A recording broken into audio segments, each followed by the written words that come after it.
TB কিন্তু ভারতের জাতীয় রোগ, ঠিক আছে? টিবিটা মানে কমে যায়নি। আমরা আমরা প্রিভিলেজ সোসাইটি থেকে বিলং করি, আমরা বুঝতে পারি না, আমরা জানি না। কিন্তু আমাদের সোসাইটিতেও কিন্তু টিবি হচ্ছে, মানে আমরা জানি না বলে যে মানে হচ্ছে না তা নয়। তো ভারত সরকারের আমাদের টিবির ওপর অনেক প্রোগ্রাম রয়েছে যাতে টিবি মুক্ত ভারত আমরা বানাতে পারি, তো মানে এটা করেছে। তো টিবিটা যেটা প্রবলেম হয়, নোটিফিকেশন হচ্ছে না। তার জন্য ভারত সরকার কি করেছেন, মানে বিভিন্ন প্রতিটা সেন্টারে যাতে টিবির মানে ফেসিলিটি থাকে, ট্রিটমেন্ট ফেসিলিটি বলো বা ডায়াগনোসিস ফেসিলিটি, স্পুটাম থেকে যে মানে কফ পরীক্ষা করা, এই এক্স রে, এগুলো সব জায়গায় রেখেছে। প্লাস আশা কর্মীদের কাজে লাগিয়েছে যে তুমি বাড়ি বাড়ি গিয়ে যাই এরকম করো, যাদের দু সপ্তাহের বেশি জ্বর কাশি রয়েছে, তাই টিবি টেস্ট করো। করে যে রিপোর্টটা আসছে সেটাকে সবসময় এই জন্য আমরা বলি, যাদের পেশেন্টের 2 সপ্তাহ ধরে কাশি হচ্ছে, কমছে না, আপনি একটা কফ পরীক্ষা করে টিবি টেস্ট করুন। আর করবেন সরকারি জায়গা থেকে বা NABL অ্যাক্রিডিটেড কোনো ল্যাব থেকে, ঠিক আছে? সেখান থেকে করে সরকারি জায়গা থেকে খুবই প্রেফারেবল। কেন কি হয়, সরকারের কাছে জানা যাচ্ছে না যে পেশেন্টটা হয়তো পজিটিভ আছে, ও লুকিয়ে গেল, কাউকে জানালো না, ঠিক আছে?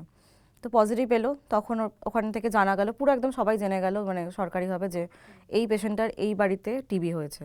তো সেখানে আশাকর্মীদের এইভাবে বলা আছে যে আপনারা ওষুধ 3 দিন ছাড়া ছাড়া এরকম দিয়ে আসবেন, বা ওরাও সেন্টার থেকে, নিয়ারেস্ট সেন্টার থেকে ওষুধ পাবে।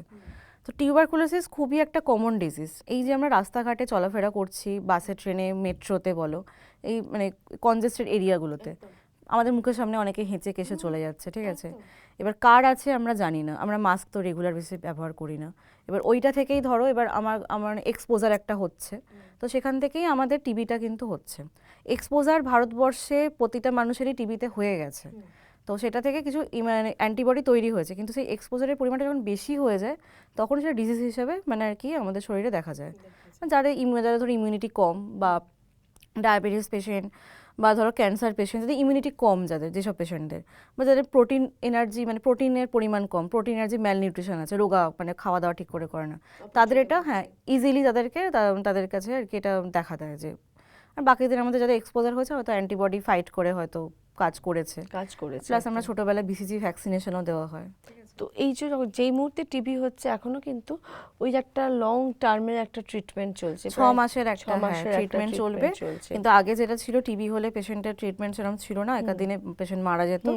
এখন এটাই যে মানে ঠিক সময় ধরা পড়লে পেশেন্ট মারা যাবে না, ট্রিটমেন্ট আছে।